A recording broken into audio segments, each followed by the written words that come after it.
If you ever felt burnt out by social media, if you ever thought I'm posting all the time but nothing is converting, today's episode for you. Our guest today doesn't believe in hacks or gimmicks or chasing algorithms.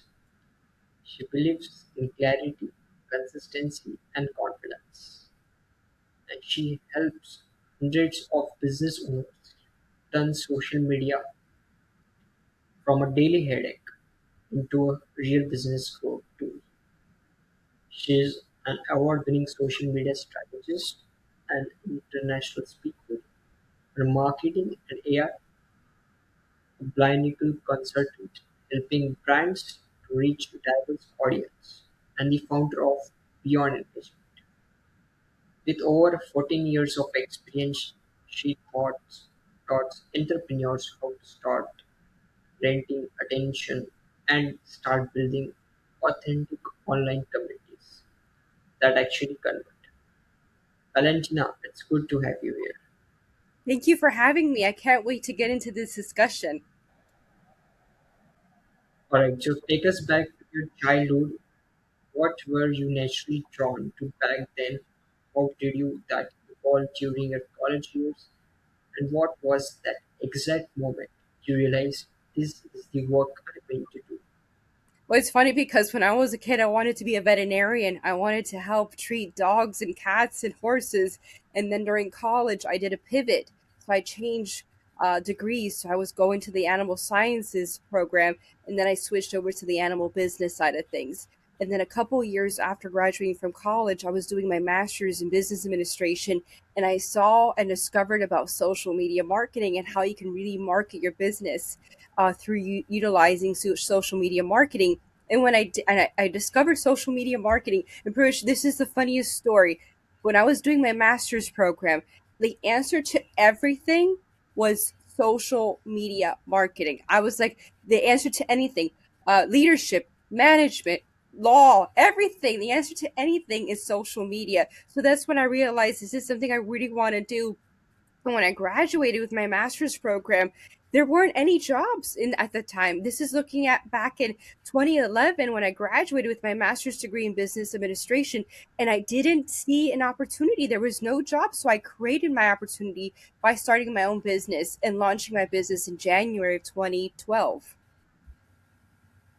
Alright, it's good. So, as you move from those early interests and into your professional life, you have now witnessed multiple shifts in marketing, and now we are in the middle of AI revolution. Yes. So, what is the biggest change you have seen right now in how AI is reshaping a social media, and what do business owners needs to understand before they fall behind? It's funny that you asked that. It's a really good question. And with AI right now, it's just making things so much easier for the business owner. When the thing is that when you have a business, you manage so many different things. There's so many things you have to manage, whether it's the back end stuff, the bookkeeping, the accounting, all that sort of stuff. So when you utilize social media with the usage of AI, it can really come up with great questions. Like right now, these questions that you're asking me, they could have come from AI, they could have came from you, but these questions have maybe came from AI, and it helps you really understand what to ask that person. You can go to someone's website, pull their information, and make sure that you're customizing and tailoring those questions to your speaker. In the same way with business owners, they can come up with great prompting that's going to indicate what are the best um, things to put on social media, that's the best captions, the best content for a specific audience. All right. I'm moving forward with what's the biggest mistake you have seen business owners that with AI that's actually hurting their brand instead of helping it. They're not using it in the way that is going to help them. And it goes back to my previous answer. A lot of people are depending on AI and they're using it like a Google search when they should be using it as a starting process, like a brainstorming session where they can get to know what was the best content, what's the best things that we can post on our social media platform. So I think they're utilizing it not to its full potential. I think it's a starting point. Like I said, it's a brainstorming thing that we can utilize to really make sure that we're getting the right concept when it comes to AI and delivering our message to our audiences. Okay. And with AI generated content everywhere, what will authenticity actually mean going forward, and how can business protect their voice? Yes, so authenticity is telling the right message, and depending on how vulnerable, there's some people like culturally, I don't know where you're based out of. I don't know if you want to share where you're based out of. I'm in India, Mumbai. So when in your culture, maybe it's very similar in my culture where I grew up. When you're being authentic, we were brought up in a way, and I have a lot of friends that are Indian where I live, that you do the work, you work, work, work, and you don't tell everyone the work you've done. You kind of keep quiet in your desk, in your cubicle, and you get the work done. Where I grew up, and very similar to your culture, because I have a lot of Indian friends, you do that. But being authentic is sharing the struggles, sharing the things that you've gone through, the obstacles, the upbringing, and the way that you and me were brought up. We're probably not supposed to do that. We were brought up to just get the work done and not talk about it, but being authentic and sharing the struggles, sharing the things that have happened to you, that is going to make you stand out from other people utilizing AI. It's the storytelling, it's the stuff that we've been through, the obstacles we've overcome. Okay. And with AI generated, now that AI make it easy to create more content faster, what matters more in the future? A volume or international strategy?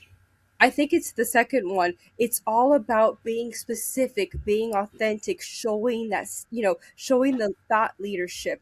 That I think that's going to be more better than, just posting, posting, posting just to post. Just for the sake of posting. I think it's more about the quality of the post. All right. And so, do you think AI will replace social media marketers, or will it redefine what great marketers actually do? Oh my goodness, that's such a wonderful question. That's an awesome question. I think it's going to be the latter, the second one, because it could replace those people. But again, utilizing the right tools and using it to really help yourself stand out. It's a stepping stone. It's one of those things that you use to get started, but it shouldn't be the final product. It should be just the beginning, but not the end of the story. All right. So, how do you see personal branding evolving over the next 5 to 6 years as AI becomes a mainstream? Yeah, that's a really good question. The thing is that AI hasn't been around that long, so it's. I always say it's funny when people ask me questions about the future when we don't know what's going to happen. AI completely disrupted and changed everything for us, so it's hard to say. Okay, even a year from now, but like how are we going to really know what's going to happen? We could just use AI to get started again and come up with things that we can do. Okay. So, does AI level the playing field for small businesses, or does it make standing out even harder? I think it helps small businesses and it helps you. Again, it pushes you. If you use the right prompting, you can use AI to make yourself stand out from other people because it provides a mindset, it provides a guideline, it provides an outline where you can really separate yourself from others utilizing the prompting. Okay. So, more for entrepreneurs, which matters more today, personal branding or business branding? Well, that's a really good question. Depends what type of entrepreneur you are. Are you the face of the business? Or are you one of those people that owns the business but is not the person going to the networking events, going to the Chamber of Commerce events? So it just depends. A lot of people use the personal branding to make their business stand out, but it just depends on the type of person, the type of business. You have to put yourself out there. If you don't put yourself out there, your competitor will, and they're going to remember your competitor and not you. Okay, and so why do so many business owners struggle to show up confidently online even when they are great at what they do actually? And again, it goes back to, like, you know, you said you're from India, and my upbringing is the same way. It's the cultural thing. It's the type of person that they are. If they're brought up in a culture where it says, "Hey, you shouldn't be posting," then it's not going to help you for your personal brand. But I feel like if you can't post, then maybe comment. They say that if you post on LinkedIn, it gets 1/10 the reach.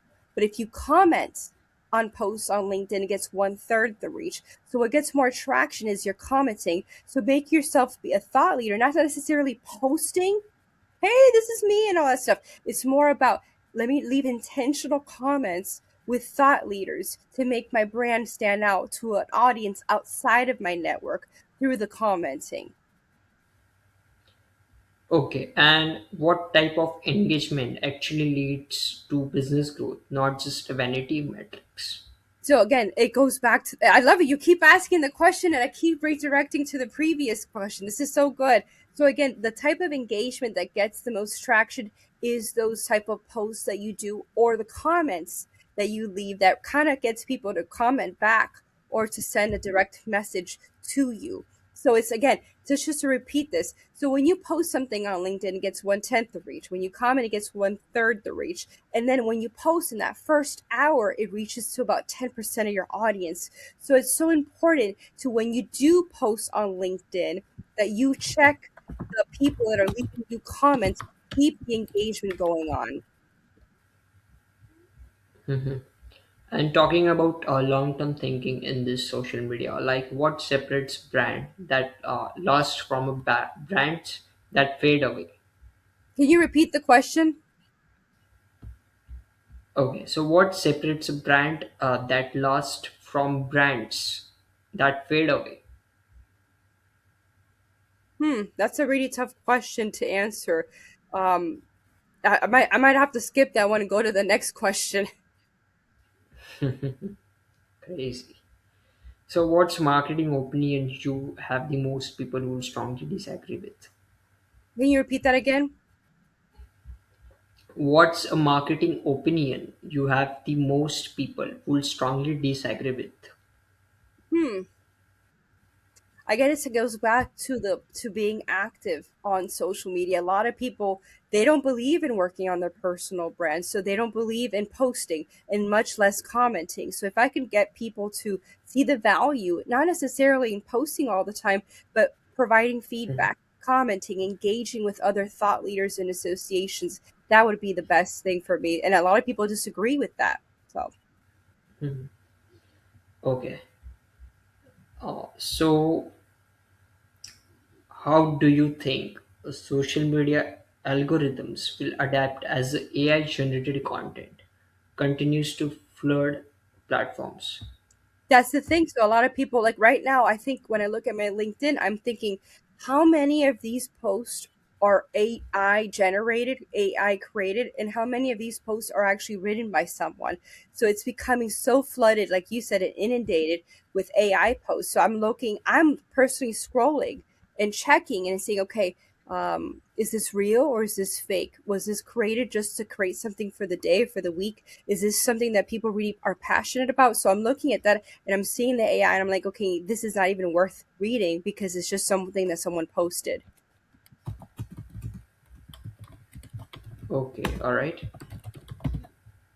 So, if you're starting from zero today with no audience, no transaction, what will you focus on in your first 30 days? Yeah, so again, it goes back to the commenting. I would start following, depending on where you are. I'm assuming there's a Chamber of Commerce where you are over there, but following the Chamber of Commerce associations, professional organizations, and taking the time to look for a local chapter and start attending meetings and then connecting with those people immediately when I come back to my office and engaging with their posts, taking the time to really look at their LinkedIn profile and engaging with their post. That's what I think I would be doing. If I was starting from ground zero, is a lot of networking online and offline, and then connecting with those people one on one and then engaging with their posts on social media. Okay. And so what does success looks like when no one is watching? When no one, even getting 10 views and all that stuff. So think about 10 views. So it's great that your mom likes your posts all the time, but what else? Who else is noticing your posts? I thought it's funny that you found that funny, but it's great to see people. If you get 10 views, that's great. It's 10 people. Like how many? I saw something on I don't know if it was Instagram somewhere where it's like that's 10 people that liked your post. Imagine 10 people saying, "Hey, I'd like you in real life, in person." Let's say you're going to the grocery store. That's a huge deal. Those 10 people, and I think people don't give themselves enough love to themselves to appreciate those 10 people. So I think that you should be grateful for anyone that looks at your post, anyone that engages with it. Not necessarily, your mom, that's great, but people beyond that, even if it's a small number, the most famous person that's doing social media right now started with those 10 people. Okay, coming with what lessons took you the longest learn in the business? What was it? What was it? Took me the longest? What? What lessons took you the longest to learn in the business? Uh, that's a good question. What lessons took me the longest to learn in my business? Uh, I don't think there's. I think it's there's. I think I've learned so quickly. I've had a hard time remembering those because I have my business for 14 years, but I think the thing that people don't that I think people struggle with is the consistency. If you are consistent, that's going to help you separate yourself from other people. So taking the time to really focus on how can I make myself consistent. Every day I'm going to jump on LinkedIn. Every day I'm going to leave some comments, even if I don't feel like it. Even if it's a national holiday and everyone's relaxing, I'm going to take the time to comment and leave comments and engage with people. It's the consistency, showing up at those networking things that you guys do it over there and here. In India, I know you guys have networking stuff. You have these mixers, making sure that you do those things consistently, even if it's online. Okay, if you have if you had to give a business owner just a one rule to follow on Instagram, what would it be? Tips for Instagram, it would be using the hashtags, using the location, and being active on stories. They say that 68% of people look at a story and buy a product. So being active, utilizing stories, I think has been very good for my clients. Just making sure you're consistent. And the thing with stories is that you can see what people are engaging with and trying to replicate that for other days. So if you see people engaging with a specific post, you want to ask people for input, and then you can change and adapt your Instagram post for that. All right. So, what skills should business owners start building now if they want to stay relevant in the next decade? So you have to just follow up with people. I mean, newsletters. So start following newsletters about marketing, taking the time to do those things and seeing what's relevant out there, and then push yourself. A lot of people want to do something and they want to just jump on trends. I think it's good to jump on a couple of trends, but don't change who you are just to follow trends. All right. If you could give business owners one warning about AI and social media, what would it be? I think people should not use AI as the final product. I mentioned that several times in our call today. I think it's a starting point. You shouldn't just use AI and say, okay, I'm done for the day and just use that. I think it's a starting point. You should use it for brainstorming purposes, just to come up with ideas, to push yourself and see what else you can come up with. What are you missing? What are you lacking? So again, it's back to the brainstorming, not using it completely as all the stuff that you use for marketing. All right. If you could leave our listeners with just one mindset shift that will change how they approach their business, what it would be? It goes back to consistency. If you're not consistent, who's going to post for you? Who's going to push you? If you don't do it, who else is going to do it? Your competitor. They're going to go to your competitor. So I have to tell people, do your social media, post those pictures, force yourself to do those things, because if you don't do it, who will? All right. This conversation really put things into perspective. AI isn't here to replace people, it's here to reward the ones who are intentional, adaptable, and willing to actually understand how they show up online. Valentina, thank you for breaking this down with so much of clarity and honesty. Thank If you you. were listening right, yeah, if you were listening right now and thinking, I need to rethink how I'm using social media and AI in my businesses, we'll have all of the Valentina links in the show's notes. Make sure to connect with her and learn from the work she is doing. And if this episode gave you even one insights you can act on, share it to another business owners who is trying to stay relevant in the fast changing digital world. Valentina, thank you again for joining us with us. Thank you. Have a great day, everyone. I appreciate it.